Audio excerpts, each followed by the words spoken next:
From the dream of Dr. King to the change Obama brings, vision is brought to life like books to movie screens.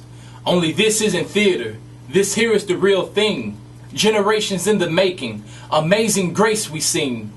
Here we stand to pay witness to the moment. Today history is made as the day of atonement. The impossible made possible, the hopeless given hope.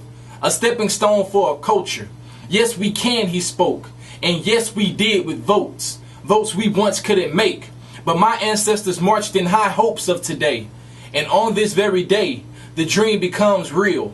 And by many measures, the dream is fulfilled.